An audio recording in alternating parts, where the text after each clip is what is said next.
I also, because I am so passionate about HSCT, and it's Yes. Not just me, but so many people that my STEMI sister that's here, Julie, that I'm so close with, and then other people that I've met within the community, people that have had HSCT, we've gotten together and decided that we're going to start a nonprofit. And so we're in the beginning stages of that, and we're really excited about it. I love that. My friend Rachel. Hello, I'm Kathy Chester, and this is Move It or Lose It, a podcast about all things that move the mind, body, spirit, and soul.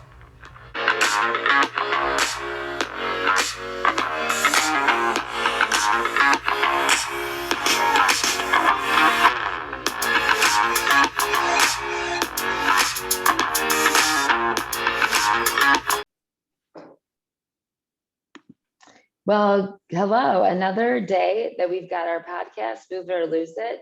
So today I'm very excited about the guest that we have. A topic that I wanted to bring into Move It or Lose It is stem cell treatment. And so with my guest today, I've learned so much about her. I'm very excited to bring her on. She can intelligently speak about stem cell treatment.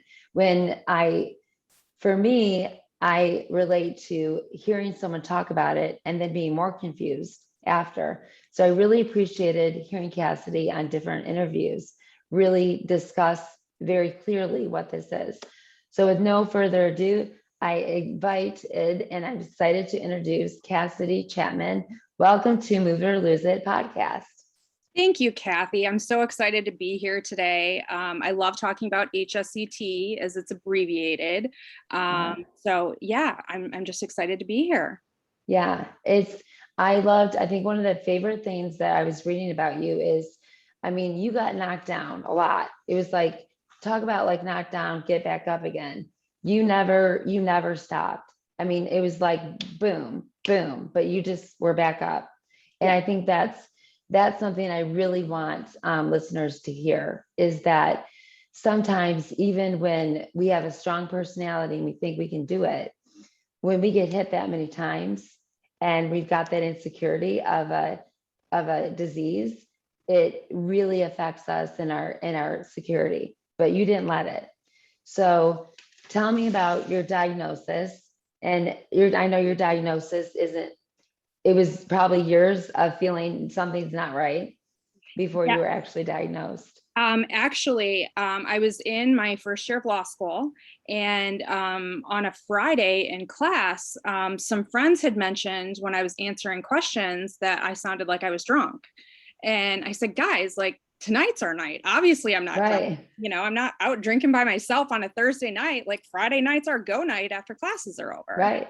And so, and I was a little self-conscious about the fact that, because I could tell that my speech was slurred too. And so I went home and I'm looking in the mirror and my smile was lopsided. Right. And that I'm not typically a vain person, but because my birthday was coming up the next week, I was more concerned about it. Because how are my pictures going to look when my smile is all sideways? Right. And you were only going to be 23. Correct. Yes. So, that was a big deal. That's when you're in your 20s, I had a birthday yesterday. I'm not going to say my age, but I didn't really care what I looked like. So, but you're going to be 23. It's a big deal. You want to look good. Exactly. And so you were diagnosed the day before. Correct. Yes. I went to a regular doctor's appointment on Monday that was already scheduled, showed them what was going on. They weren't, that wasn't their area of expertise. Right. They said that I should probably go to the urgent care that's just on the street, because they thought I had Bell's palsy.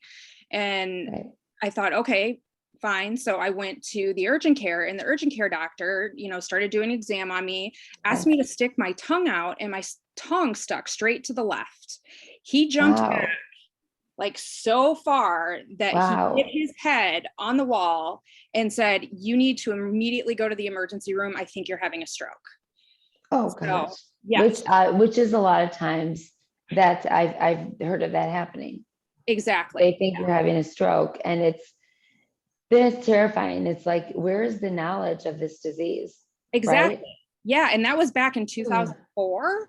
So and back then there were only and I know you've been diagnosed even longer, Kathy, but back then there were only 4 drugs on the market. Right. So MS, back then you had the options of Avonex, Copaxone, beta Rebif. serum, and Beta serum was still, that was still out. Yeah. Until they realized it made you crazy. Yeah. The ADCRs, that's all there was. Yes. So what did you pick at the time? What was the one that you were on? I didn't pick anything. Okay.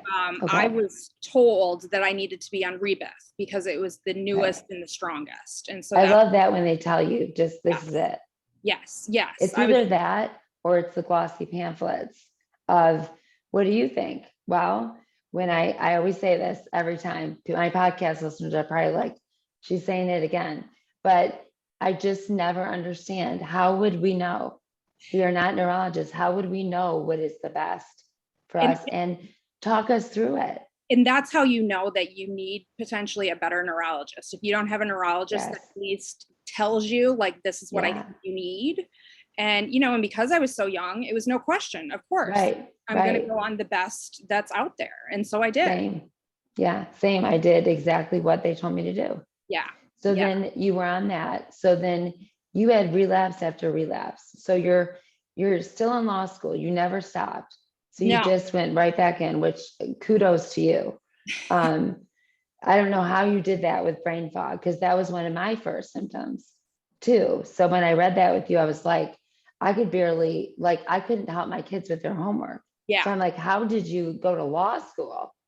I have a very unique, I don't want to say talent, because it can be not such a good thing, but a skill for compartmentalizing. Okay. And so I just didn't have time for MS, and I was so focused on law school. And this was actually my second semester. And so one of my best friends had died my first semester.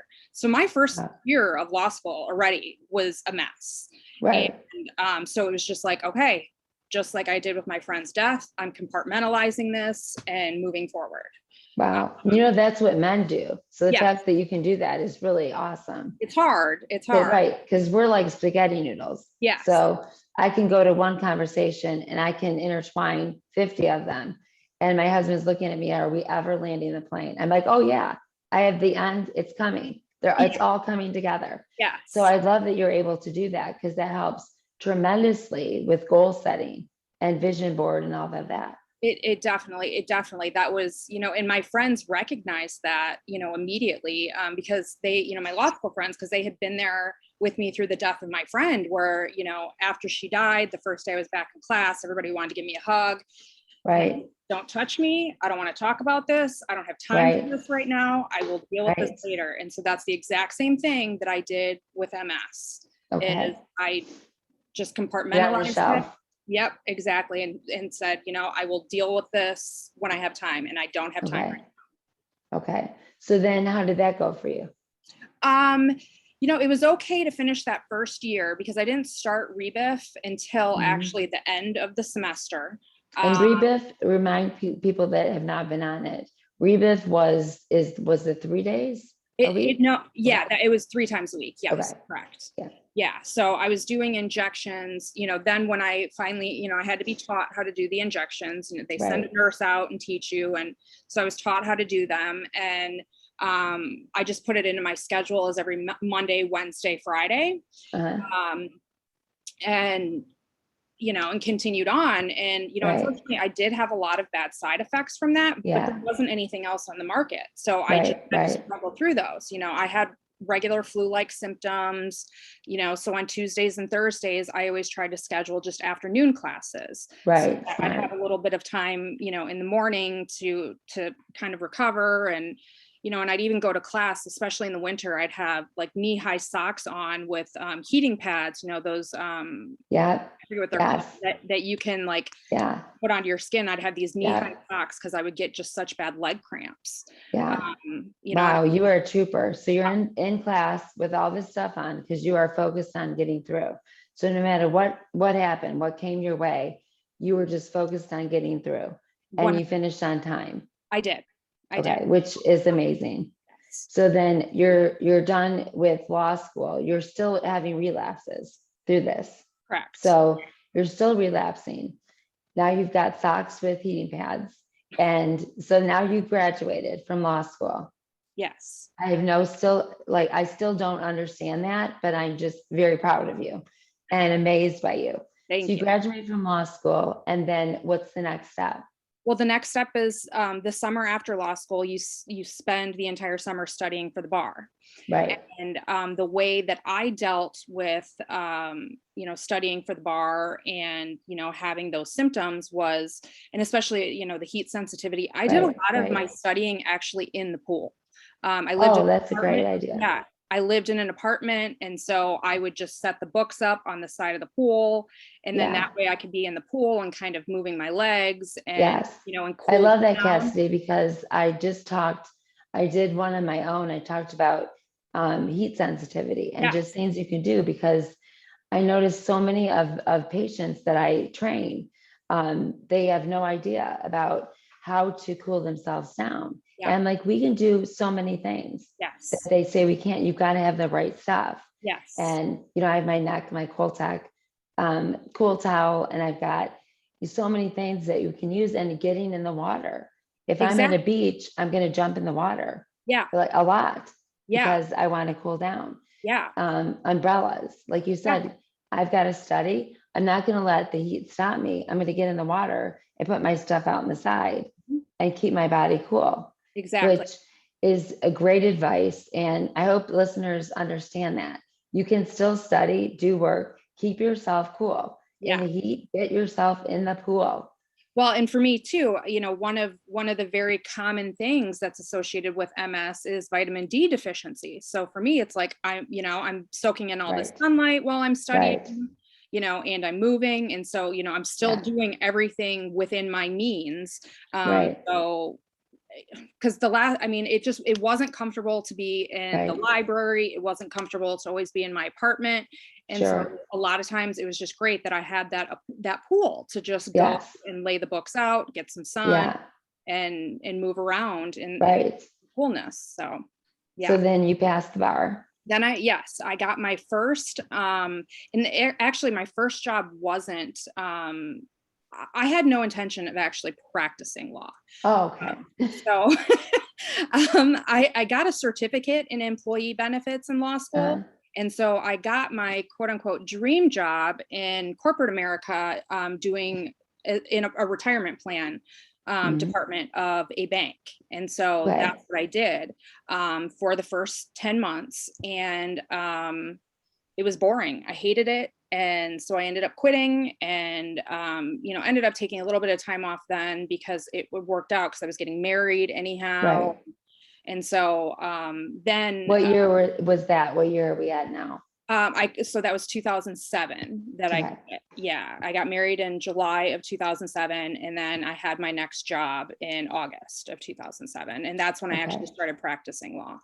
Okay. Gotcha. So you started practicing law, and what were you practicing? I went to this firm because they did a lot of estate planning. And again, even though I have that type A personality, that outgoing personality, I never wanted to go to court. It just scared me. I was scared of going to court.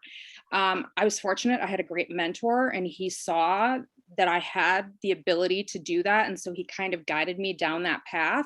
And so I ended up doing a lot of probate litigation, writing about wills and trusts. A lot of guardianship and conservatorship law. I also did have small corporations as clients. I did do estate planning. I ended up doing some juvenile law, because I was passionate about that. So yeah, that was what I did for many, many years. And for 9 years, right? Yeah. You practiced for 9 years. Yeah. And then, so 9 years, you're doing great. Your business is booming. You're getting a lot of clients. Well, I actually started my own firm in 2010. Right. So let's add on to the pile of stress because you weren't having enough. I mean, you didn't have enough already with the relapses continuing. No. So why not just start your own? I mean, I started my own business. It about put me down. Yeah. But So you decided to let's start my own firm. Yes, I did. I wouldn't even know how to begin that. So I'm not even going to pretend. Yeah. So kudos to you. You started your own. I don't understand. So how did that work? It was great because there was a CPA right next door to the firm that I had worked at that I became really close with. He was very much like a father figure, and he had encouraged me for a long time to go out on my own because he had so many clients that he wanted to refer to me. He said, you don't need the firm, and the firm was great. They let me take all of my clients. It was a father-son law firm. Oh, wow. They weren't looking on, expanding, they weren't, it was going to die as a father-son law firm. And so they said, you know what, you go conquer the world. You want to do more. We've done everything we can do for you with training you, with helping you, we'll still be here for you. And so, which is great, because then you have the confidence of knowing that if something happens, I can still go and ask questions. Correct. To the firm. So what a great way for them to send you out. Like, you got this, you can do it. Yeah. And then it went very well. So go fly. Yeah. So your own practice that you started, how many years before? So that I started, like I said, in 2010. And by that point I was on Tysabri. I actually started on Tysabri. Yeah, I started on Tysabri in 2008. And I should maybe back up too, because my very first day of work at that firm, I had to get there early because my boss was having arguments in front of the Nebraska Supreme Court about a case. Oh, right. Where he was the guardian for a woman who had MS, who was in her 50s and living in a nursing home. And it was just this continually contested issue with her father, who was just kind of a greedy jerk. And so, when he started telling me about the case and the fact that she's in her 50s and she's, in a nursing home, on my, within minutes of my first day of work, as we're riding down the elevator, to get in the car to go to the Supreme Court, I told myself that day, I'm not telling anybody I have MS. Like, nobody needs to know. So that's when I started hiding my diagnosis too. Or, no, I hid it. That's yeah. But I think we all did that. I mean, especially when I was diagnosed so early, for sure, I hid it. There was nothing you talked about. There was no YouTube stuff. There was no Instagram. Nothing talked about at all. Little magazine things when you went to get your infusion. Other than that, it was not discussed. For sure, you did not tell your boss. Yes. But because I started Tysabri in 2008, and because I had gotten that summer, so less than a year after I started working for him, I had a pretty bad relapse, and they had the IV in my arm for me to go and do daily steroids. And so because of that, obviously I had to, it was summer, I couldn't hide an IV in my arm. And so I had to explain it to him and the rest of the people in the office, and I apologized and said, it's not that I was trying to lie to you. I just wanted you to realize that I'm capable of doing this in the way that you're already looking at me, because your idea of MS is different because you've only seen the bad side of it. That's what I didn't want. I didn't want people to look at me and think that I was weak, or that I could be pushed around, especially a lawyer that did a lot of courtroom. Like I was not someone to step on.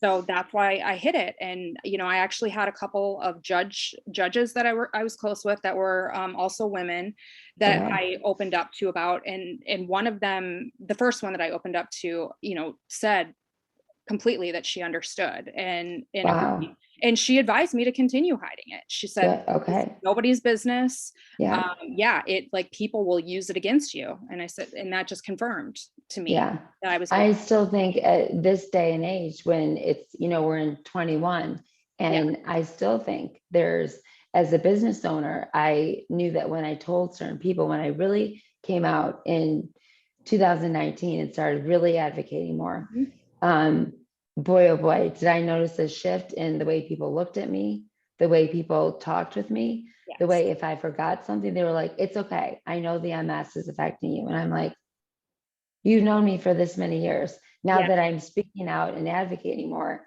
now it's apparent that anything that was forgotten or misplaced it's okay. She's got that disease.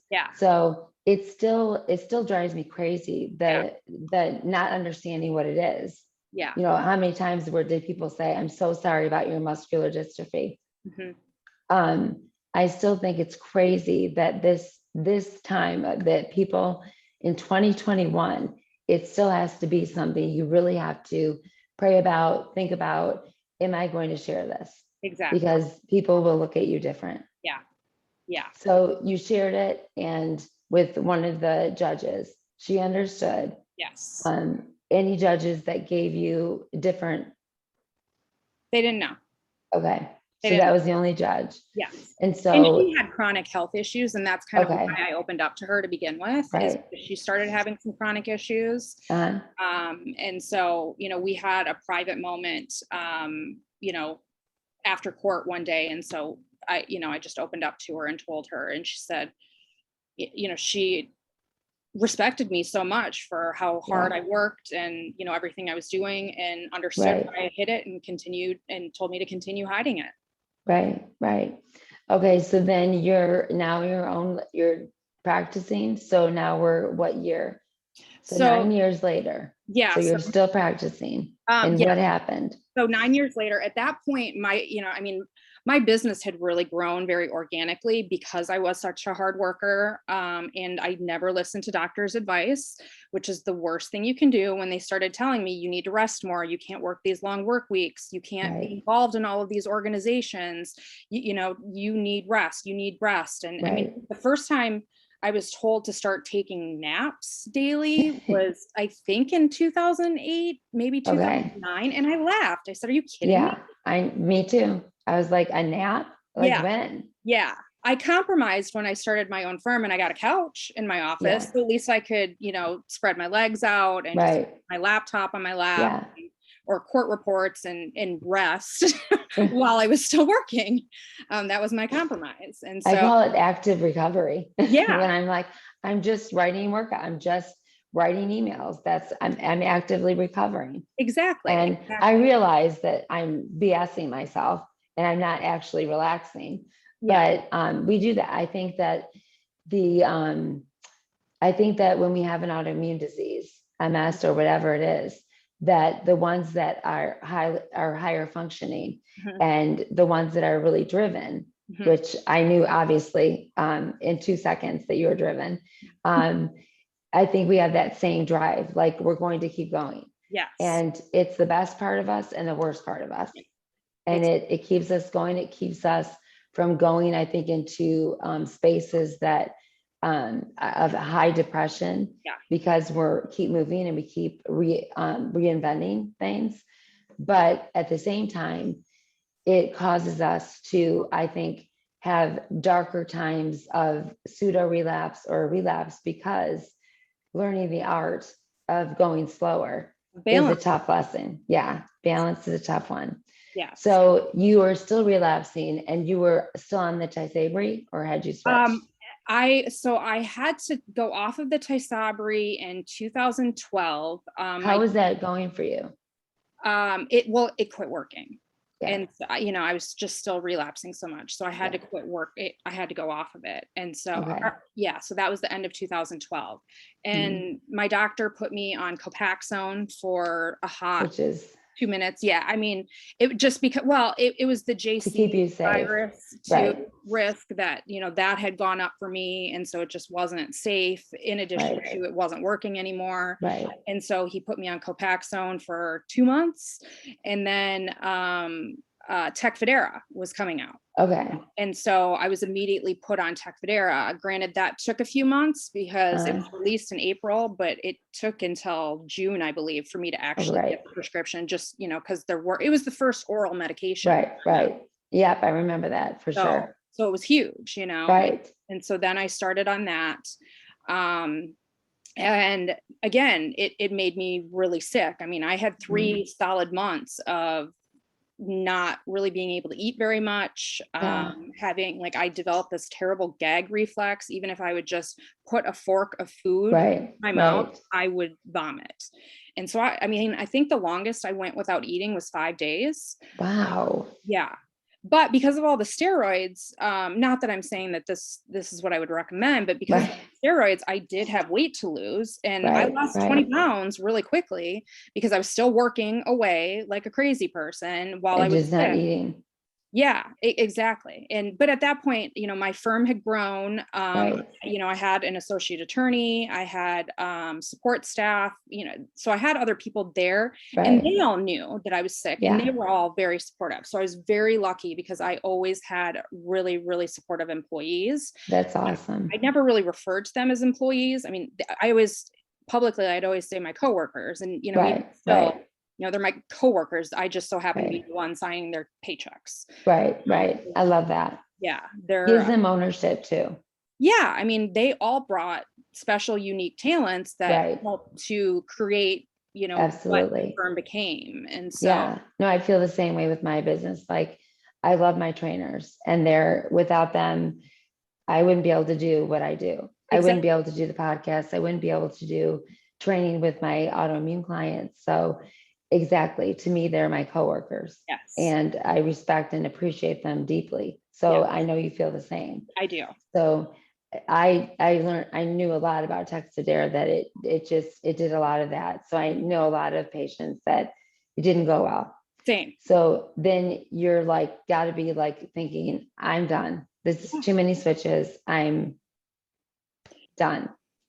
Yeah. So 2015, what happened? Well, in 2015, it finally was too much. And I saw my doctor, and he said, you can't work anymore. Like this, you are tearing yourself apart. The fatigue and the cog fog had gotten so out of control that, and especially like when it came to litigating, when I'm going into court and I'm stumbling on the most basic words, there would be days where I couldn't find words to say, but I could write them or type them.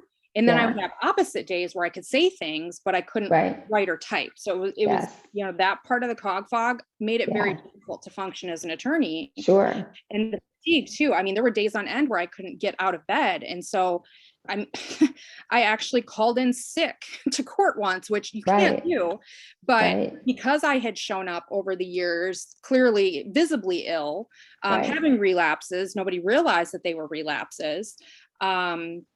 They knew that obviously something was going on because I showed up, I showed up when I was running into walls. I showed up when I was blind. I showed up. So, we sound too similar, way too similar. Yeah. So when I called in sick, it was, I mean, that was alarming. That was alarming to me. And obviously it made it clear that I had to quit working. And that's exactly what my doctor said. And so I did. I quit working as a side project, like a stress reliever.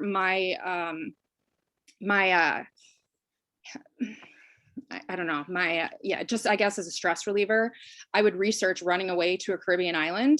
And so after 6 months after I had to quit practicing law, that's exactly what I did. I love that. When I read that, I was like, wow. I mean, I have 3 kids, so that wasn't an option.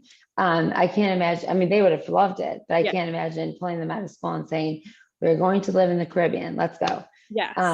So you were able to do that. Yes. On your own, because you don't have any children. Correct. So that allowed you that. So you went to the Caribbean, and where was the place that you stayed? I was on Roatan, which is in the far Western Caribbean. It's technically part of Honduras. It's about 35 miles off the coast of Honduras.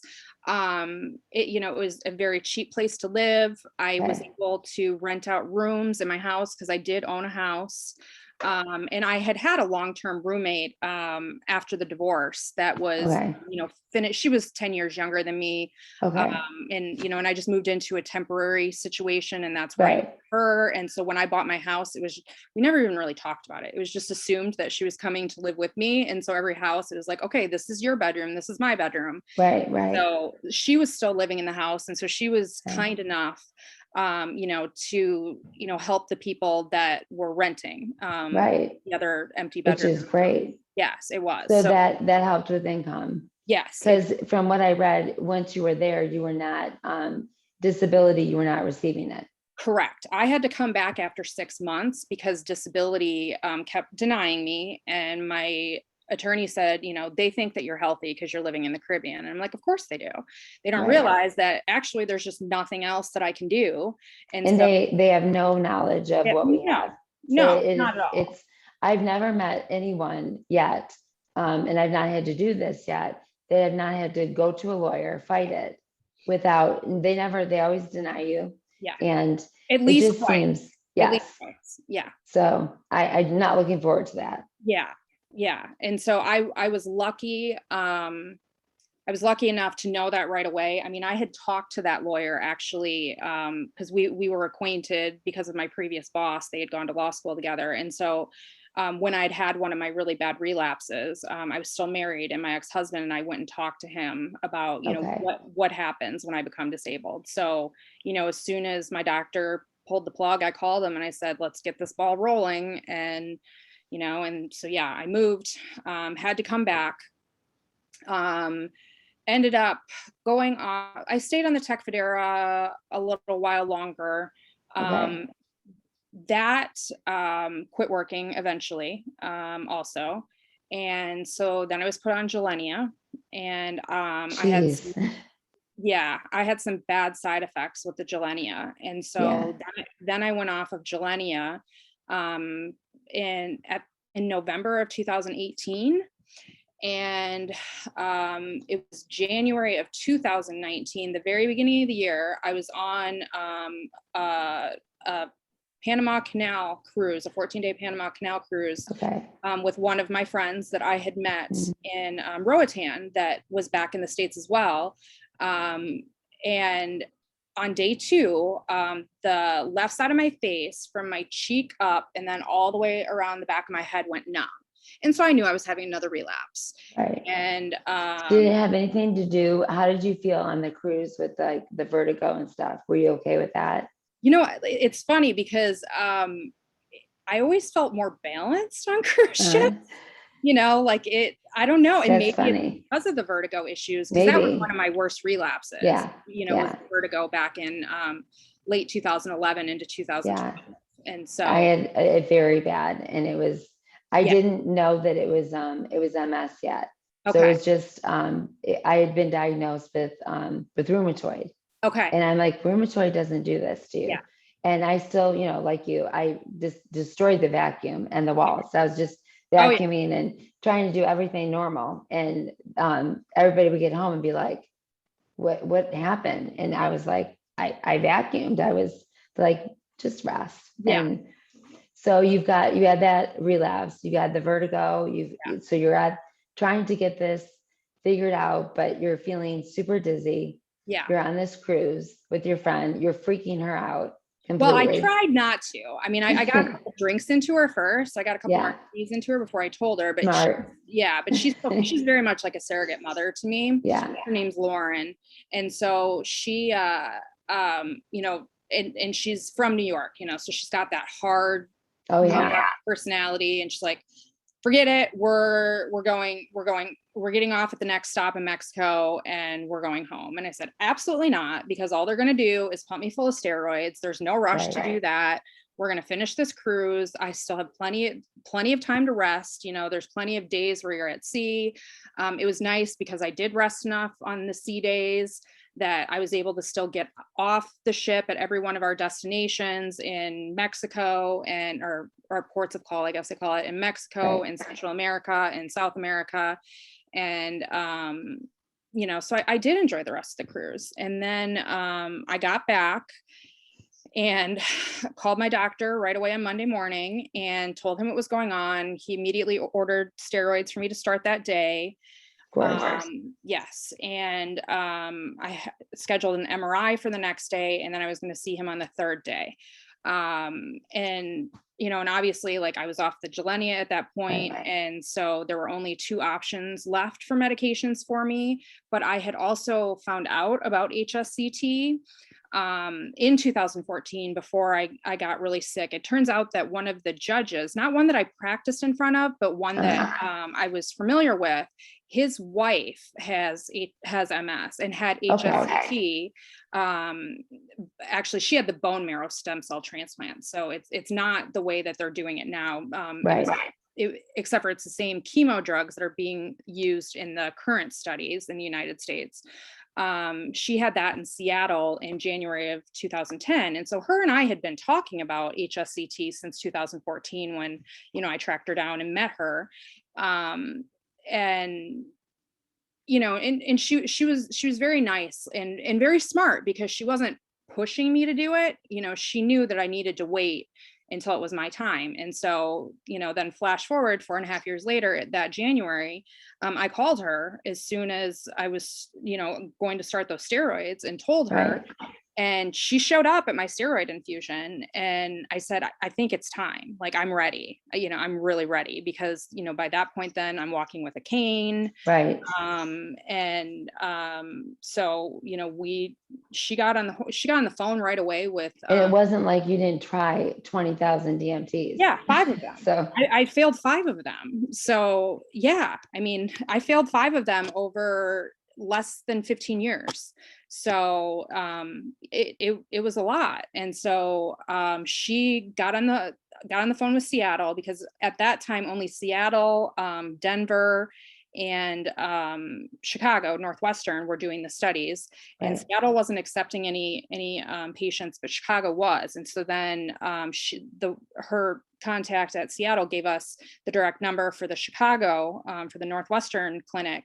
I got in touch with them, filled out all the paperwork, had that recent MRI that I got back, then 2 days later, give later, that to them. Yeah. Yes. And my MRI from the previous year too. And I booked an appointment to interview for the study at the beginning of March. And, so I was really excited and hopeful, because the only other medications left for me at that point were Ocrevus and Lemtrada. Ocrevus gives you a breast cancer risk, which I'm already high risk for breast cancer because of my family. My family history, my mother had it, my grandmother had it. So I'm sure you were too nervous to take that. Yeah. But then Lemtrada has potential kidney issues, and I only have 1 kidney. I did not know that. Yes. So if I had to pick between the 2 of them, it was going to have to be Ocrevus, because, breast cancer would be easier to deal with, unfortunately, than kidney failure, since I only have 1 kidney. That's what I'm on right now. Yes. Yeah. And so, I got the appointment booked for the beginning of March. My friend Vita, Saint Vita, as she has been dubbed, because she's so amazing, and is, again, like another surrogate mother to me, helped me get. What would we do without those? Exactly. Those are like, I love that I've been able to do that now, having it so long, with a lot of young, a lot of times it's girls that are diagnosed. Same. And because I can do so much, I love to be able to work with them, help them, encourage them, get rid of some of the fears that they have from, give them advice about breaking up with their neurologist is okay. So then you went in, you were excited. I was very excited, but the week before I went in, Vita actually came over to my house to help me pack, and didn't even have 2 feet in the door. And I was laying on the couch in my living room, and she just looked at me and she's like, "Get up, we're going to the emergency room." And I said, "Why?" She's like, "You're relapsing again." I'm like, "What? How do you know?" She's like, I can just tell by looking at you. Let's go." And lo and behold, I was relapsing again. And so I was admitted to the hospital for 6 days. And the only reason I got out on day 6 is because I had to come to Chicago for the interview. And so you just enforced, like, this is happening, I'm leaving. Yeah, exactly. And so, and I love your boldness. Well, they were fine. They understood. They understand that, that I was low on options, and, I had just turned 38. So I had to, like, what choice did I have? And so I was accepted on the spot. And because I wasn't on any DMTs, which you can't be leading up to HSCT, it depends on what one you're on, but typically you have to be off of them between 3 to 6 months, depending on. Which is really good. I'm glad you said that, because I think a lot of MS patients don't know that. They don't know where to start to even look into this. Exactly. It's scary. They think, I don't know. Especially after 2020, I think we've had and maybe tell me if you agree with this, but I feel like I had such an opportunity to talk to people around the world. 100%. I get so much information about stem cell that I didn't know about. Yeah. That, you know, my doctor's not going to share with me. Yeah. And so it was, to me, you know, one of the beautiful things that happened during COVID was uniting us together. Yeah. And being able to ask someone that I've never talked to me about this, because I don't know that much about it. So I loved getting information from different countries, different, you know, men and women who've had it. And so you went to Chicago. I went to Chicago. Yep. I showed up at Chicago having my third relapse of the year. You know, after the interview, then I started the whole process at the end of May. I came back to Chicago for 2 months. Okay. Maybe it was right around 2 months. And I showed up having a relapse. So I couldn't see anything. Like, my vision was gone again. You know, and I was still obviously very dependent on the cane, if not being in a wheelchair at that point. So before the HSCT actually starts, the first thing you do, like day one, is you go through, it's a solid 12 hours of testing. It's so much stuff. I mean, because they have to test your lung capacity. They have to test your heart, you know, they have to test everything to make sure that you're strong enough to go through it, because, you know, the chemo is intense and you're going to lose your hair. That's not. So I assume the chemo, because I was on chemo with my doctor way back when. So I'm one of the few ones that before Tysabri, and I was relapsing and relapsing. He looked at me and said, with the age of your kids being so small, we're going to do something. He was very aggressive, an amazing neurologist. And he said, how do you feel? I said, I trust you completely. So if that's what you think. So it had to be stronger for you, because I lost hair, but I didn't lose all of it. So the first dose of chemo that you get is actually a lower dose of the chemo. And that's, you know, the purpose is still to wipe your immune system out enough so that then they can go back and harvest your stem cells. And so it's 2 weeks after chemo that, well, before that, even like 5 days leading up to that, I believe, you have to start injecting yourself with a medication called Neupogen. There's other names for it and similar medications that are used that help to stimulate new stem cell growth. You know, after they've wiped your immune system out enough with the memory of the MS in you. And so you know, your body is overproducing new stem cells. And so then after 5 days of doing that, you go in, you get hooked up to a machine that's very much like a dialysis machine. And it for 4 hours minimum. And they, you know, I had a vas cath in my neck, and they just took the stem cells out. And was that scary to do? Were you like, I'm just thinking I would probably pee my pants, but I'm a nerd. I was so sick. I was excited because it's like, this is my only chance. This is all I've got. This has to work. Like, what else am I going to do? You know, I was 38 years old. It's like, what choice? You had your whole life in front of you. Yes. And I grew up around so many medical professionals. So I wasn't really freaked out about it. I mean, I actually wanted to like video them putting the vas cath in, and they're like, no, you can't do that. I would have been like, I don't want to see it. I get my blood drawn. I'm like, let's talk about you. Don't tell me about my veins. Let's share about you and your life. And they'll go, you have great veins. I'm like, 22 vials of blood is what they had to take for the testing at the very beginning. And actually they had a student or a new phlebotomist. Oh, geez. I've been like, no. And they're like, do you mind? I'm like, I've been, you know, because with being on Tysabri for so many years. I know you, right? You would think I'd be used to this. I was so used to it. I didn't care. I'm like, and I have bad veins too. So, you know, people, they have to dig around a lot. I know, it's terrible. So I'm like, I'm going to pass out right in the middle of the podcast. sorry. I'm like, I'm a good person for her to learn on, you know, go have at it. Oh gosh. I've been like, absolutely not. Get your best nurse. I'm hitting the floor. So then, you know, the harvest is complete.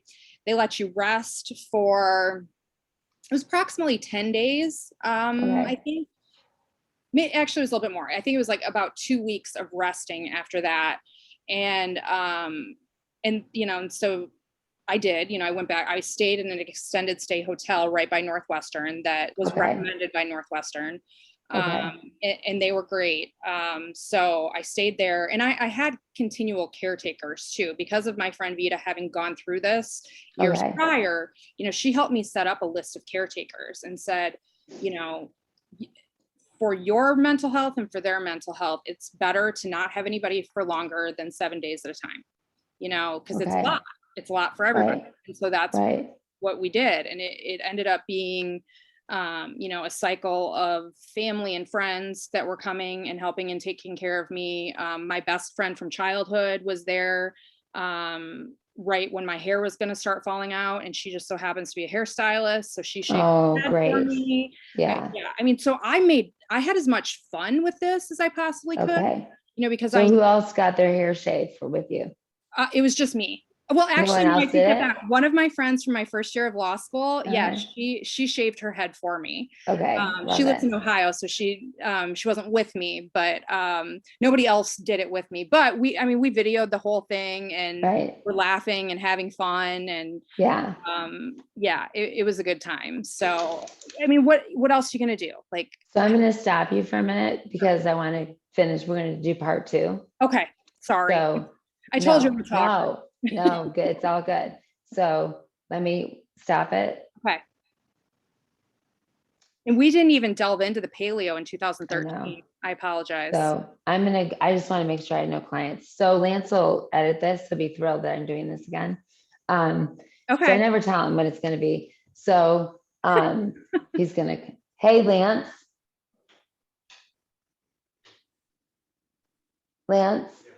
you can come in. I'm just telling her I need you to edit this part. You're going to get mad, but we have to do part 2. Okay. So I'm sorry, going to keep going. So I know I'm talking, but we'll take this out, right? Yeah. And then we'll edit. We'll do the 2 parts. Sure. Okay. I'm going to have to hire someone pretty quickly. You guys are going to keep chatting? Yeah. Do you need anything else from me? No, I need to get rolling soon. So okay. My husband's like, I own my own job. Can I go to work? Yeah, right. I know I'm making, oodles of money on podcasting. Yeah. So let's go ahead and start with part 2. Okay. So I want you to start with, did you already say goodbye in part 1? No. All right. So I'm going to say, all right, guys, I'm going to say goodbye for now. And we're going to go to part 2 with this whole story. I want to know about the paleo diet. There's a lot that I want to talk to Cassidy about. So stay tuned for a special edition of part 2 so we can learn more about Cassidy. Thanks so much, guys. Have a great day. Okay. All right. We are back now with Cassidy Chapman for part 2. So if you didn't get to part 1, if you haven't listened to that, I encourage you to go back because we've covered a lot, but we needed to do 2 sessions because this woman is worth listening to, inspiring, and wow. So we are at part 2. So we've gone over, you went in, so you were sick the week before, you were going to go for the stem cell treatment. Yes. You decided, screw it, I'm getting on the plane no matter what. I'm going to Chicago, I'm getting it done. So you got it done. And what was the feeling like after? After HSCT? Yeah. The best part of it is, because when you go into the hospital to actually receive your stem cell transplant, it's all done via, they put a PICC line in your arm, because you're going to be in isolation for a period of time, and you get 5 more days in a row of the same chemo but higher dose to completely kill your immune system. And so, I went through all of that. The 14 days was over. I was released. They didn't have to tell me twice that I was getting out that day. I threw all my stuff on a wheelchair and ran. I was so excited to get out. Right. I'm sure. The coolest thing about getting out that day is it happened to be a really hot day in Chicago. It was in the 90s, and I walked outside and I wasn't heat sensitive. It was gone. When I read that, I was like, wow. It was gone. So like that first day, I was just like, that first minute, outside, it was just like, I'm already better. Right. Because you get that paranoia of there's heat, sun, I got to cool down. So you walk outside like we always do, and it's 90 or 85, and it's like, okay. But then all of a sudden you walk out and there's no sensitivity to it. Yes. And you're like, wow, all right, something's going well. Yes, exactly. So I went back to the hotel. I took a nice long bath because I missed those so much when I was in the hospital. Because you're so sick, and so it's hard to shower.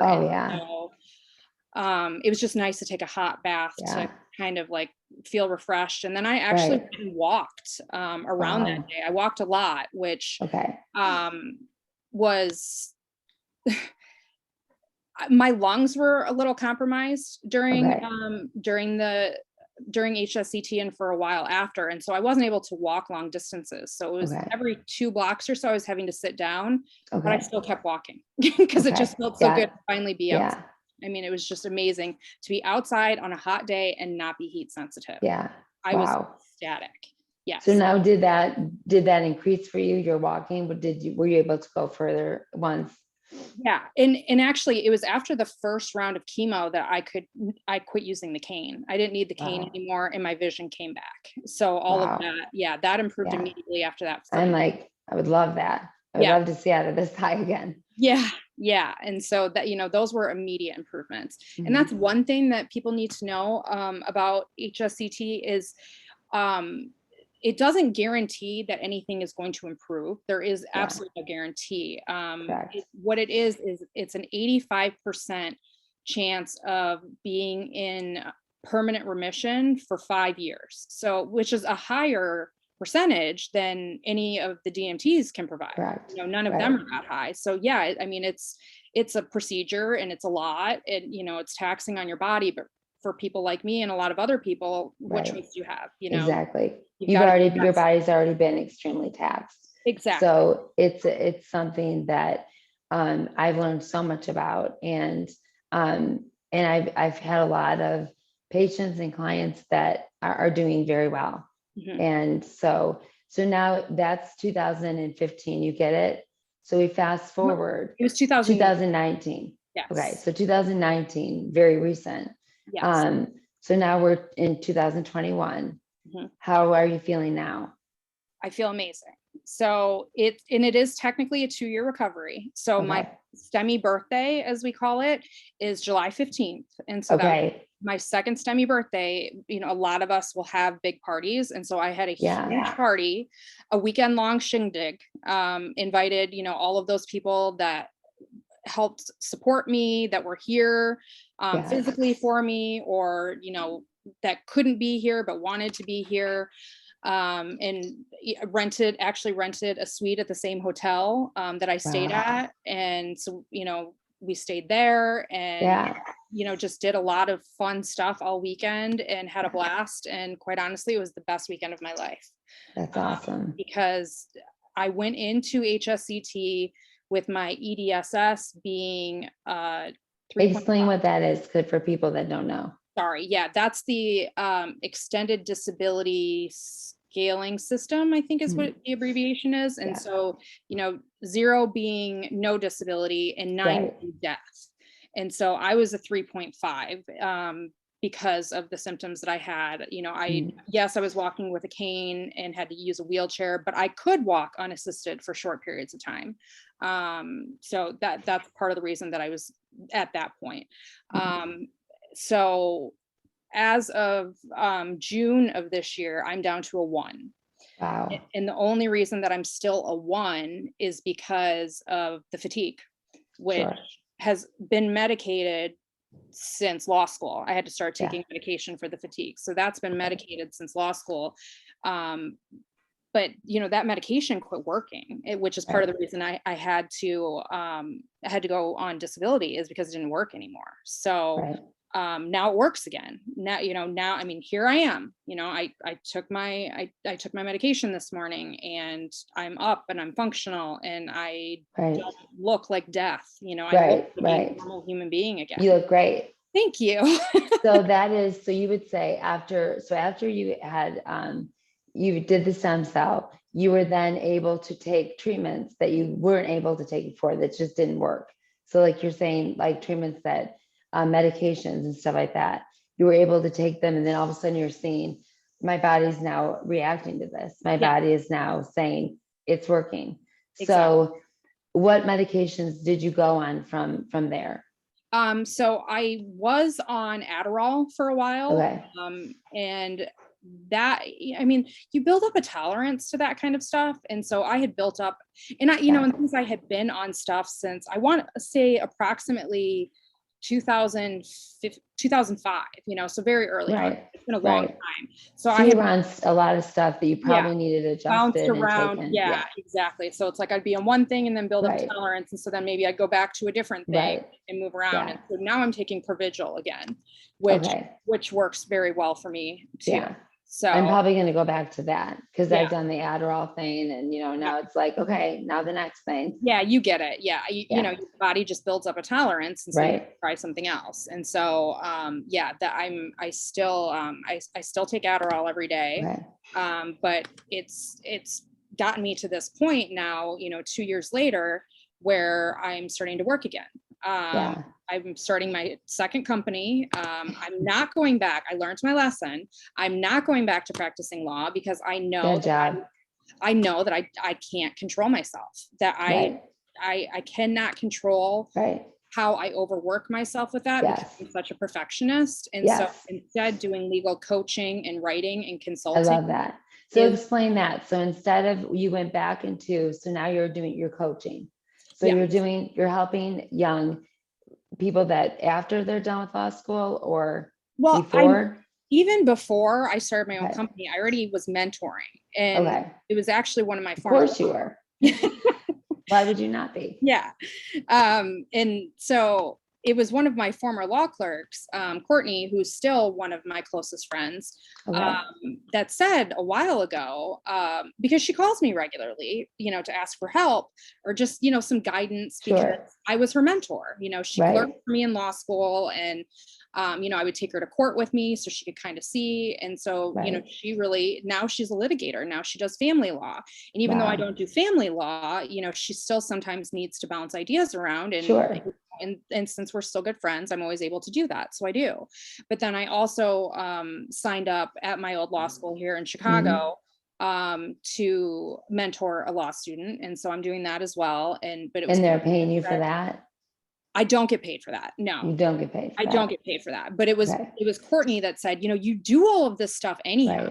Like, why aren't you turning this into a business? And I thought, why am I not turning this into a business? It doesn't make sense. And so that's what I'm doing. I mean, obviously I'm still going to keep helping, my friends and my current mentee who just started her second year. So you had to figure out a way to make money and a job that you could do. And so this was something that wasn't going to overtax you, but you could then help students, help people who had other lawyers who had questions see them through things that you could easily see, especially getting the rest you needed. You weren't overtaxed, you weren't overwhelmed. So imagine had you gone back to practicing again, but doing this and realizing through COVID and all that we can do a lot of things that don't have to overtax us. And we are so much better when we do it that way. I mean, I know for me, changing my, still training, but taking a lot out and leaving room for what my heart is for, really working with my autoimmune clients and really doing more personal training with my healthy and my sick clients. But then also doing the podcast, which was something on my heart to do forever, but I was always too busy. So what have you found the most enjoyment now of doing this? Because it is just starting, the thing that I've discovered that I love the most, and I figured this out actually last fall into early winter, because I tried working again, not practicing, but for a law firm, just as a legal writer. I thought, I did a lot of writing, and the law school that I went to is always ranked in the top 5 for legal writing programs in the country. So that just trips me up, because you had all that cog fog. Yeah. And you were writing. Yes. I write like a preschooler. So I'm just like, I mean, I forgot where all punctuation is. Yeah. So I always feel bad when I send something and I'm like, proofread it. I'm like, it's going to be like a 4-year-old. Send it to me anytime, Kathy. I can help you. I can help you anytime. Thank you. I'm really good at that, because my closest sister here in town, actually, my friend Julie, she had HSCT a year and a half before me. So, and she's also a lawyer, which is what we have in common. But she'll send me like letters and things to help her proofread, and and I'm always happy to do that, because I do have good writing skills. And so, well, I'm going to take you up on that. Yeah. So seriously. I would say, honestly, to our autoimmune friends out there, that, there's people that can help you. So if you have a dream and desire that you want to do something, don't give that up, because like you're learning from Cassidy, and like you've heard me say a million times, you develop a team. So I've got 2 girls that are working together in my social media right now, because things weren't coming out the way I wanted them to. And they really understand. One of them has MS, and the other one is going off to get another degree. Yeah. But it's all about wellness, and it's about, she's in that world. Yeah. So I would say your team needs to understand be compassionate about what this all is. Yeah. Even if they don't have a full understanding of a multiple sclerosis, who does, that they have somebody in their family or their life that has a disease that they can at least relate to that. There's compassion there. Exactly. And, and for me too, like, I have this education, I have these skills, I just needed to find a different way to use them. And that's why, I found a more productive, healthy way to use these skills. Love that. Yeah. So you did our word, that's this word this year, you pivoted. Yeah, that's exactly what I did. I pivoted, and, I enjoyed doing the legal writing at that firm very much, but it still ended up requiring a lot of hours, and I just couldn't do that. Right.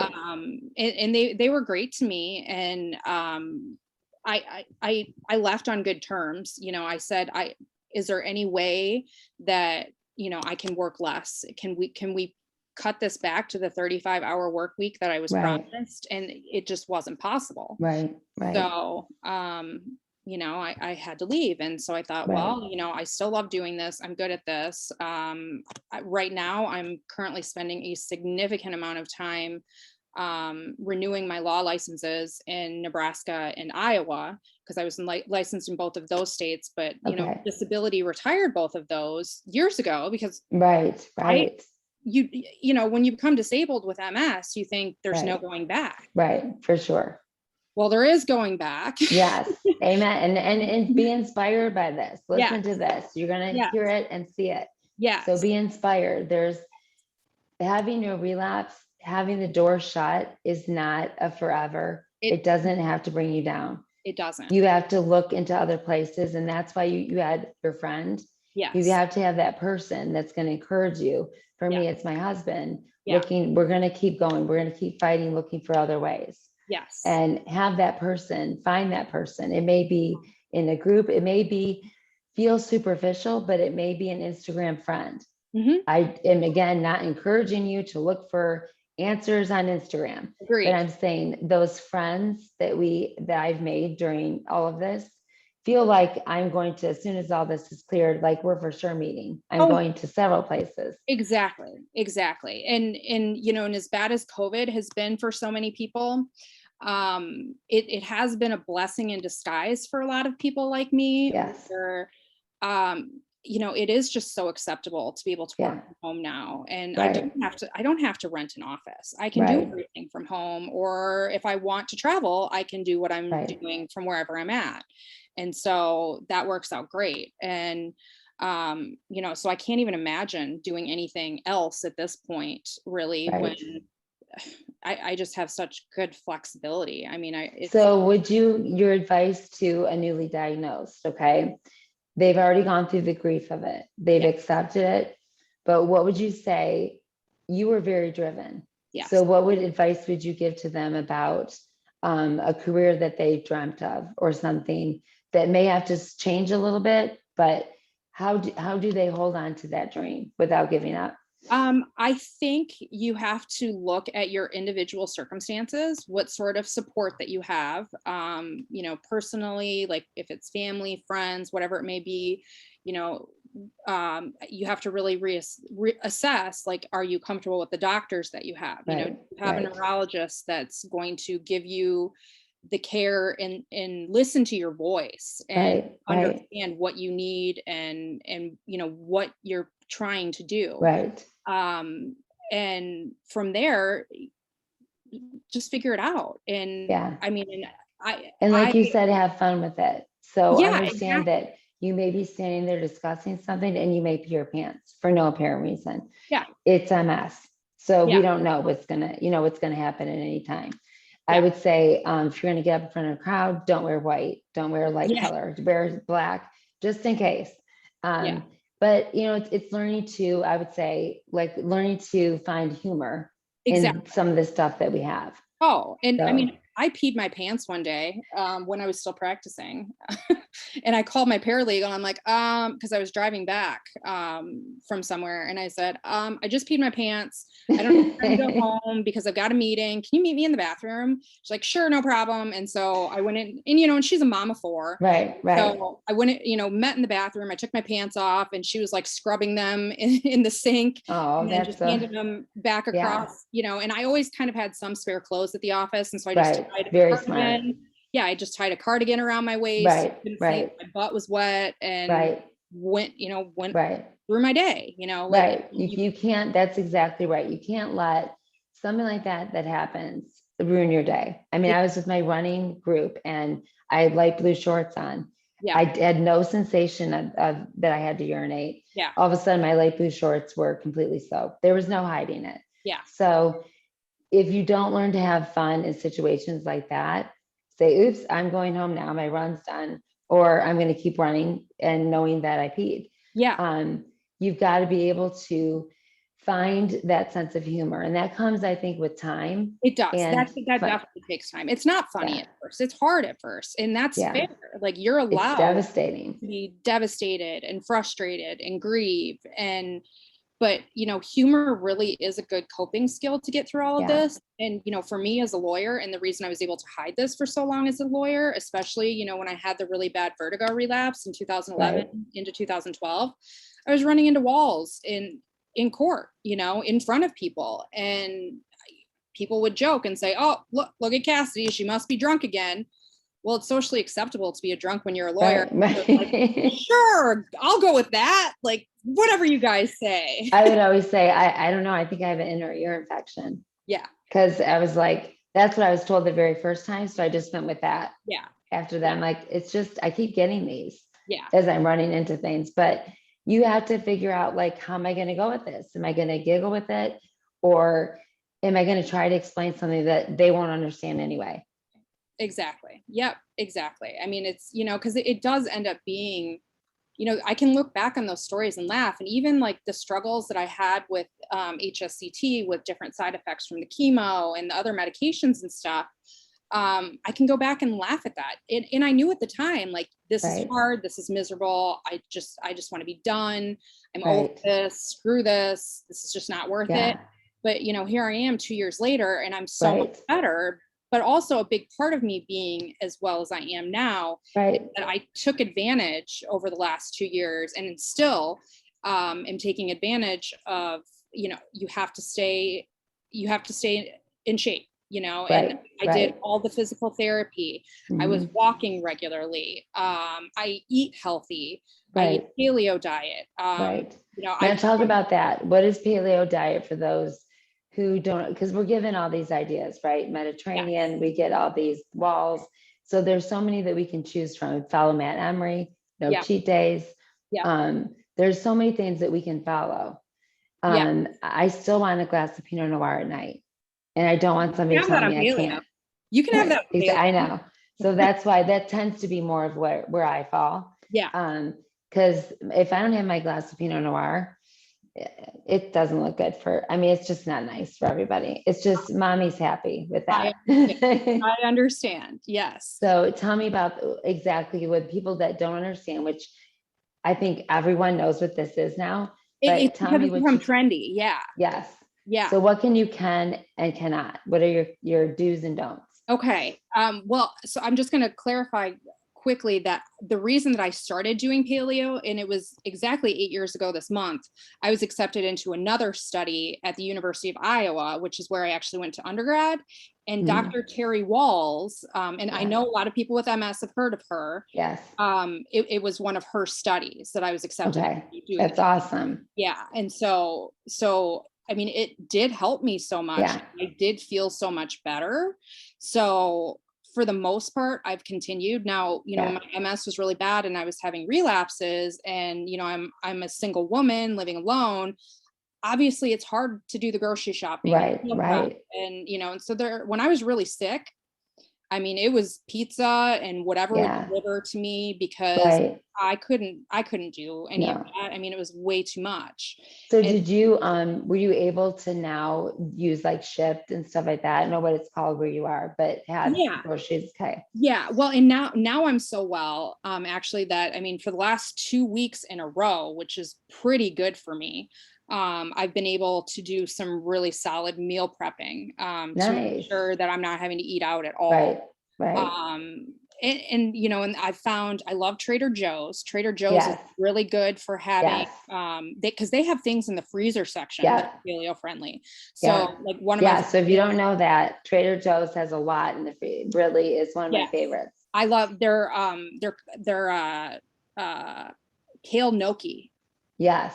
Amazing. Yeah. Amazing. I love that. We'll put that in the show notes. Yeah. Trader Joe's. Trader Joe's. Yes. Kale gnocchi. Because, and that is now, that's my fallback when I don't feel well and I don't feel up to cooking. I can make that in 7 minutes. So tell me what does a breakfast look like for you? A breakfast for me looks typically, I have eggs and bacon, nitrate-free bacon, because paleo allows nitrate-free pork. I don't eat red meat. So the only other meat options that I have really are chicken and seafood, but I love seafood, which made it really easy to be paleo when I was living in Roatan, because there were all the fresh fruit and vegetables. And, fresh caught seafood that day. So it was so easy to eat paleo there. It was amazing. That was my birthday. I was like, I really want a tuna steak. So everybody had their other stuff, but I had tuna steak. So you learn to just really enjoy some of the foods out there. Exactly. That when you're on paleo. So go ahead. So breakfast for you. Breakfast for me is typically eggs, and not always. I don't eat bacon every day, and I don't even necessarily eat eggs every day. So if it's more of a breakfast on the go, which is typically what it is for me. So for instance, this morning, I made a smoothie, and my paleo approved smoothie includes a whole banana. I have a frozen mix of fruit, and then some 100% orange juice. No additives. Pure orange juice, because juices are allowed, but they can't have any sort of additives, and obviously you don't want to have too much of them, because it's it's sugar, but at least when it's the 100% juice without additives, it's the natural sugar. A lot of, most fruits have sugar. Absolutely. A lot of times too, just I'll slice up an avocado and put some salt and pepper. Sometimes I mix it up with some red pepper to make it a little bit spicier. I recently, again, like Trader Joe's needs to just make me an ambassador. Because I'm such an addict, and there isn't even one in my neighborhood. Like I have to leave my neighborhood on transportation. Okay, Trader Joe's, you need to hear this. I'm going to tag you, and you need to make me and Cassidy your ambassadors. We will be the best ambassadors for you in the sick world of MS and all autoimmune diseases. So listen to this. How to eat for autoimmune illness. Yes. And, being able to do it completely through Trader Joe's. Right. Yeah. So that is a big plug. It is. So then if you're now lunchtime, what would you grab for lunch? Because that's probably on the go for you. You got to have that. Yes. You got to have that meal prepped. Yeah. And so that goes in with my meal prepping too. So for instance, when I went grocery shopping this weekend, I got 3 pounds of chicken and chicken breasts, and I just threw it in the crock pot. And so, then, now that's just, and because when you do it in the crock pot, it just stays moist. And so when you microwave it, it doesn't dry out the way it does when chicken is cooked other ways. And, when you do your chicken, do you ever put like any peppers or anything in there? Oh yeah. I mean, there's so many seasonings. And again, here I come, Trader Joe's. Their umami seasoning is my absolute favorite. I just started using that fairly recently via a connection on Instagram with a girl who does keto.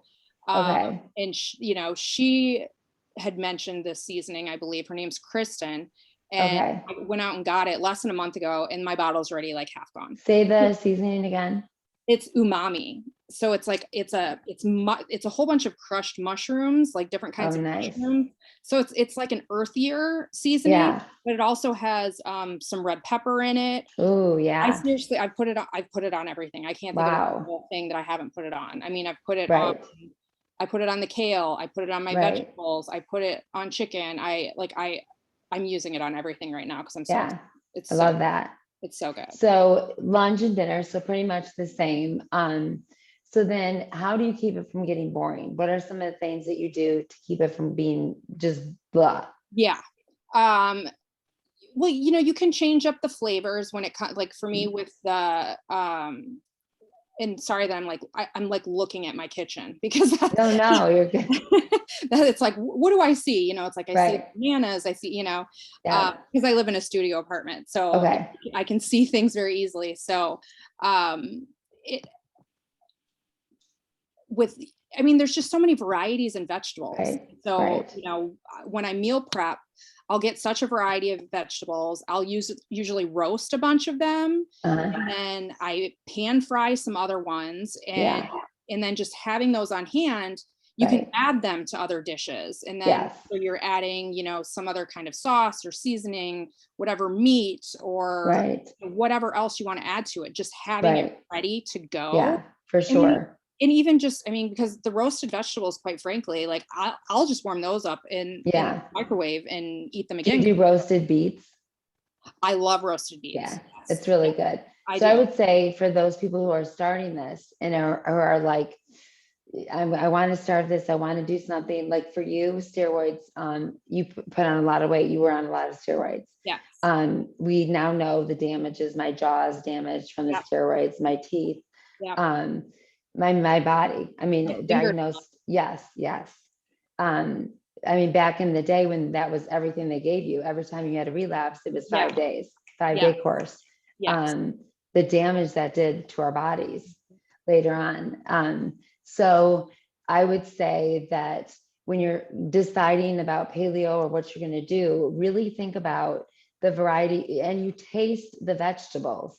You actually get to taste the, I did that with my almost granddaughter, last night, we were cutting up peppers, and I said, taste it without anything. So we did like the red, the green, and the yellow. And I wanted her just to get the texture, tasting it without anything. So she understood there is a sweetness in our vegetables that, unfortunately, when we put it into all the crap and sauces, we don't know there's even a taste.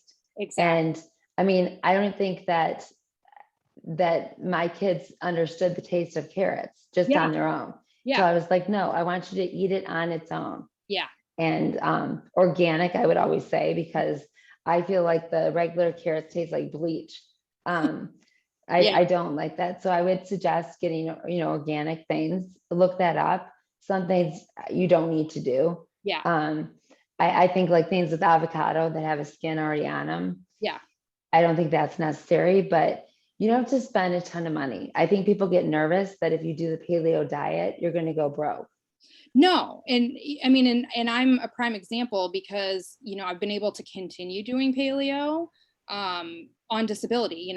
My business hasn't taken off enough yet for me to go off of disability. So I am on a very strict budget, but I still can afford to buy fresh fruit, fresh veggies, you know, good quality chicken, salmon, you know, shrimp, all of these things and eat them. And they're all paleo. It's just, it's about knowing, having ideas. I mean, because again, for me, when I first started it in 2008, like there just wasn't really a whole lot of information out there. So I did eat a lot of just raw, you know, I was eating a lot of raw peppers and, and because I was so busy in my career, I was just buying rotisserie chickens all the time. You know, I don't do that anymore because I can't afford to buy rotisserie chicken. It's cheaper for me to get pounds of chicken and throw it in the hot pot. Quite frankly, it tastes better. Absolutely. So, you know, then the nice thing too, though, is there are actually so many like paleo friendly, or, you know, people are keto.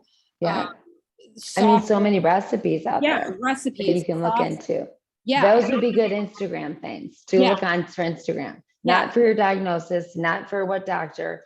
And it's about things like that. Yes. Go join a group that is doing paleo with you or whatever diet you're doing, and then find the recipes that doesn't get boring. And it is exhausting when we don't, you know, there's some Sundays I don't get to do the meal prep, but boy, do I pay for that. By Tuesday, I'm like, exactly. I mean, you know, it doesn't have to be Sunday. For me, sometimes I start doing a little bit on Saturday, Sunday. Space it out. I do the same. Exactly. Rather than feeling like, oh, this day I've got to get all these meals done. Yes. And I'm going to get overheated with the ovens on and everything is going to be going. Break it up. Nothing has to be one rule. Exactly. A lot of people that taught us how to meal prep didn't have MS. Exactly. And they could do it in a day or a couple hours. Exactly. For us, it's knowing our bodies and breaking it up so that we're not exhausted. Exactly. Yep.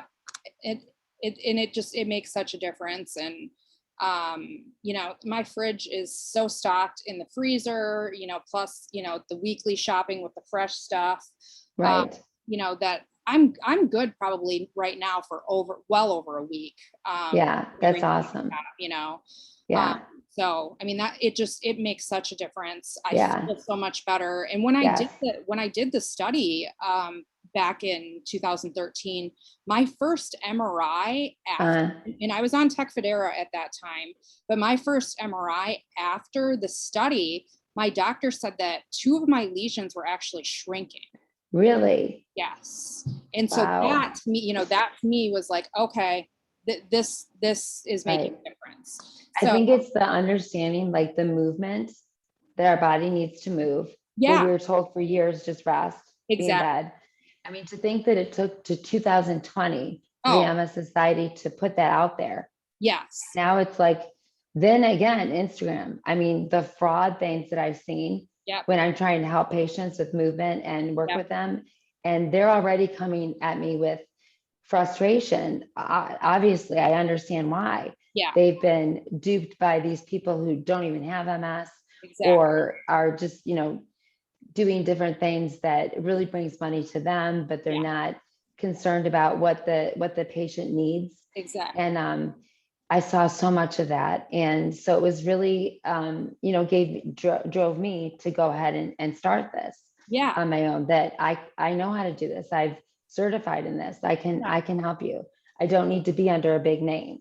Yeah. And so it's understanding, I think for women, especially, that sometimes we feel like starting something on our own, if we don't have that entrepreneur personality, it's understanding that you may need a team of people that can do the things that you might have lost. Yeah. And like you told your team, like, I need help with this and this. Absolutely. And so I think it's that it's being brave enough to tell those you trust what you need help with. Yes. Because just telling someone, like I told a good friend, I may need someone to come in the house. Now I had to take time to really think about what it is I would need them to do. Yeah. Because some days we wake up and everything's working great. Yeah. Other days we wake up and I put, you know, the pan in the microwave. Yeah. So I don't know. It's like I need a personal assistant to watch what I'm doing. So I think it's learning where you know when you're overtaxed. Yes. You feel it in your body. Yes. So when that feeling comes, it's okay, I got to slow this down. Listen to your body. Yeah. You got to listen to How your are you body. done with that now? So how do you feel like you're doing with that? I feel like I do really well with that now because, I'm in order to get these law licenses back, I have to take all of this CLE, and it used to be that CLE, and that's continuing legal education. Mhm. And that is, it used to be that the majority of that was required via being in person seminar. Right. Well, because of COVID, you can do it all Right. online now. Yes. So, if this had happened, if I had gotten well a couple of years ago, I wouldn't have even been able to consider getting my license. Right. Because there was no way I take all this time to go to these seminars wherever they may be, and whenever they're scheduled, versus now. I mean, yesterday I spent all day doing CLE. Wow, that's great. I mean, I don't even know how many hours. I started at 10 and I was done a little bit before 8. That's great. There were some breaks in there and things like that, but I didn't have to even leave my apartment to do that. Right. So I think that's so good for us to know that we can do. I'm doing so much more in the house. Yeah. And then, I go and train some of my higher end MS patients that can come in, and I work with them there. Yeah. So it really is about, that's when I did so many of my courses. It was like, okay, well, what do I really want to do with this? So then it was like, well, I want to make sure I'm done with this. I want to get this done. And so it gave us a great opportunity as we were pivoting to then sit back and and take those courses that were on our heart to take, but the time wasn't there. Exactly. So you were able to do that. And I know I heard from a lot of different people that I've interviewed, that was a time that they were able to do that too. Yeah. So that obviously was great because we could do it online. Yep.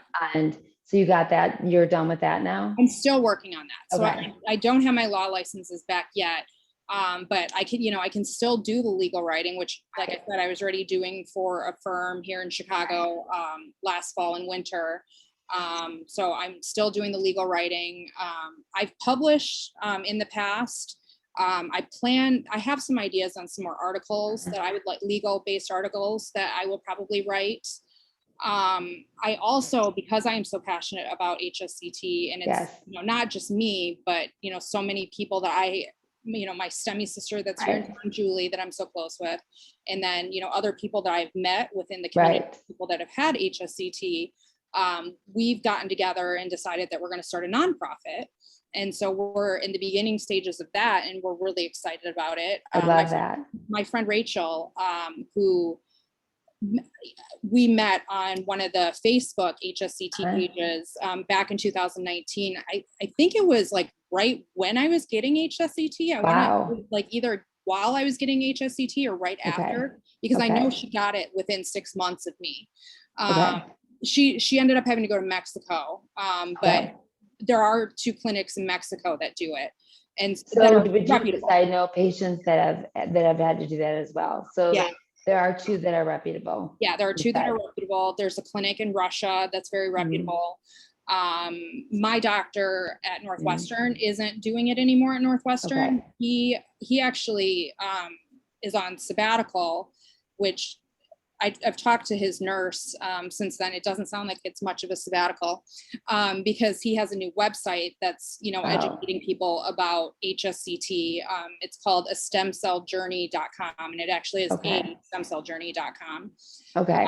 I'll put that at the bottom of the show notes as well. It has a lot of good information about all the places around the world that are doing this now. And, and that's one of the things with our nonprofit is, trying to make people aware that this is available. But, one of the things that I was already doing before, the idea of even starting the nonprofit came up was because of my writing skills.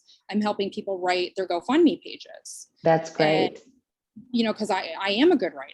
And so like, that's something I'm passionate about, and that's something that I can contribute. Here, this is something I can help you with. And then my friend Rachel is really passionate about the diet and exercise. You would have a lot in common with her. And she just did a half triathlon. Oh, love that. Yes. I've done that. Just last weekend. Just did that's that last awesome. weekend. Good for her. And like I said, she's not even 2 years out from HSCT Wow, yet. that's amazing. But and she's a nurse and she eats really, really well too. Right. And so listen to that, listeners. It goes hand in hand. The movement, the food, it goes together. And getting yourself to places where you are at a restful spot. Find that peace. Not all of us can go to the Caribbean, but we have to find that place, whether it's a park, whether it's some place that is that soothing area that you can have rest time. 100%. And that's important. 100%. And so, we've named our nonprofit HSCT Hope. And it's just cool because we all have unique perspectives coming into this. And so, Rachel's passion is really about fitness and food. And so that's what she wants to put into this. And, and I'm a good writer. And so, that's what I want to do is be able to help people on the writing side so that they can get HSCT. And, and Julie has done so much work over the years regarding, because right now there are so many more clinics in the United States that are doing HSCT, and it's different than what it's a different chemo that they're using now than what Julie and Rachel and I had, but it's still HSCT. And that, that's what matters. And it's great that the studies have expanded. So now I know there's at least 19 clinics throughout the country that are doing it. I wondered if there were, I thought 15, but 19. Okay. It's at least 19. Yeah. I saw something where someone said it was 20 or 21. So it might have been, I know it was 19 as of the beginning of 2020. That's so awesome. Probably updated, as of this year. And I actually have the list that I'm putting into a spreadsheet, for all of our information, that we can provide to people with the contacts and stuff. This nonprofit, you already started or you're starting it? We're starting. Yeah. Good. Yeah. So make sure that you keep me posted with that. I will. I can let listeners know. Yeah. And so you've got this nonprofit. Yeah. That's starting. Yeah. And then you've got what you're doing for your work. Yes. And how can I help you so people can find you for that, the work, the help that they need? Yeah. So I can be found on Instagram. My name is recovering.esquire. Esquire is spelled ESQUIRE. So you don't have to write it down. It'll be at the bottom of the note. Okay. It's recovering attorney. And I actually have a blog too, that is not very well updated. That is www.recoveringesquire.wordpress.com. Unfortunately, at Recovering Esquire, just the straight name was taken. So I had to insert the dot, between the two words on Instagram. But my email is also recoveringesquire@gmail.com. Okay. So the HSCT Hope, we will have a website up soon. Because we want people to understand too, that just because you don't get accepted into a study doesn't mean that you can't get HSCT. Right. Because for instance, when I was having HSCT, Selma Blair, the actress, was just down the hall getting it too. Right. Okay. And we have the same STEMI birthday. We never met. I didn't see her. I didn't know she was there. She hasn't responded to you? We have chatted a little bit on some of her posts, I'll hashtag Dr. Burt rocks. I'm sorry, excuse me, Dr. Burt rocks. Yeah, and I want you to definitely, we'll have that at the bottom. Yeah. And so, and she has a movie coming out next month about her HSCT journey. Yes. So I think that's going to help bring awareness. Absolutely. But I want, she received it off study. A lot of these clinics do compassionate care cases. And so if your insurance will approve it, you can get it. And insurance, because it isn't a standard treatment, insurance will typically deny initially, or at least you're going to have to provide some proof to them as to what you should cover. Because how many DMTs didn't work, and the doctor has a lot to do with that. And it's very, very easy, even for just individual, to put that together, because if you look at, you can just take the current DMT that you're on and how much that costs per month, and the one-time procedure for HSCT costs $150,000. So depending on the DMT that you're on, the average is HSCT pays for itself in 18 months. Right. So that makes a big difference. Very important. And thank you for putting out. I hope that listeners understand there's a lot of work that you've gone into to understand so that you can then teach, which is so important. So again, at the end of the show notes, I will have a way for them to get a hold of you and what you do, because there are a lot, especially coming out of 2020, a lot of our patients, a lot of our MS patients that are now at that place with their MS, where they're like, I'm either off everything, I'm not doing anything, I'm tired, I'm done with my neurologist, I'm done with all of it. And this gives them hope. Like just sit, breathe, because there are other answers out there. And so for people who don't agree with this, it isn't forced on you. But I wanted today to give an example of someone that I have much respect for, Cassidy, all that I've read and seen of you. And I thought this is just such a great ability to give our listeners a real look at what it feels like, what it is, and what we can do after. And so again, at the bottom of the show notes, I'll have a way that they can get a hold of you. Perfect. And I love it. Keep me posted with the nonprofit. I will. I love collaborating. That's one of my favorite things to do. Great. I do it with other podcasters. I do it with other MSers. We'll do like tips and tricks and stuff like that. So, some of my favorite things to do. So, perfect. Yes. I love it too. I mean, it's all about helping the community. And, an HSCT isn't just used for MS, it's used for other autoimmune diseases too. Very good to say. Yeah. So, people with lupus and CIDP and scleroderma, it's options for them as well. There could be other autoimmune illnesses that they're using it for now that I'm not aware of. Are they using that for Crohn's or no? I've seen some stuff that they are actually. I just don't know anybody that's gotten it with Crohn's. I know people that have gotten it that have scleroderma and lupus, CIDP, but I have seen it for Crohn's as well. 2 of my clients have scleroderma. So yeah. So very important to know. Yes, we're talking about multiple sclerosis, but we're talking about a lot of other autoimmune diseases. And so important to know that look into, if you are at that point of giving up, make sure, just look into what this is about stem cell, and make sure that your disease may very well offer that, and insurance may cover.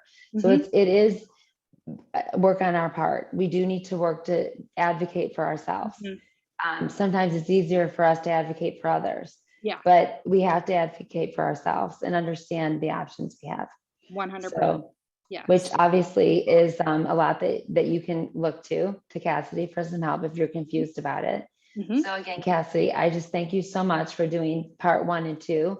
I knew this was going to be a very interesting topic, one that had really struggled with the person I would interview. So once I watched a lot of you, I was like, done, got it. So Cassidy, I'm very thankful to you for this interview, and looking forward to collaborating with you and seeing what you have coming up next. You probably have 4 new businesses by the time we talk next. I don't know about that. I think my own business and starting a nonprofit is probably enough for now, since I've learned boundaries. I taught.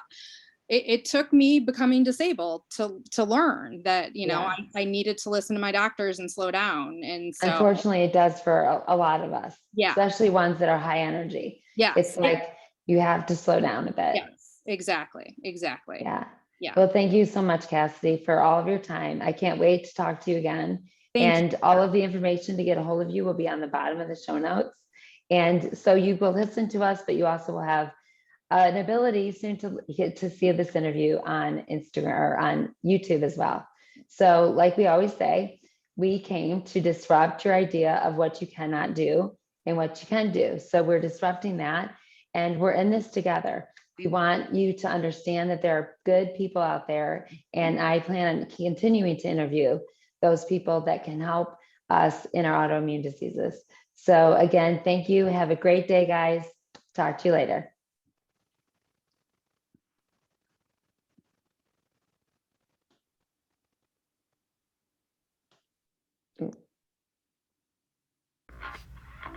Well, thank you so much for joining us today on Move It or Lose It podcast, where you can again find us every Tuesday, and also wherever you like your podcast, whether it's Apple, Spotify, Stitcher. Join us on that, and we can't wait to see you again. We're going to have a lot of exciting guests and working together. And as always, you'll hear us say at the end of every podcast, we are stronger together. So let's do it. Let's become stronger together.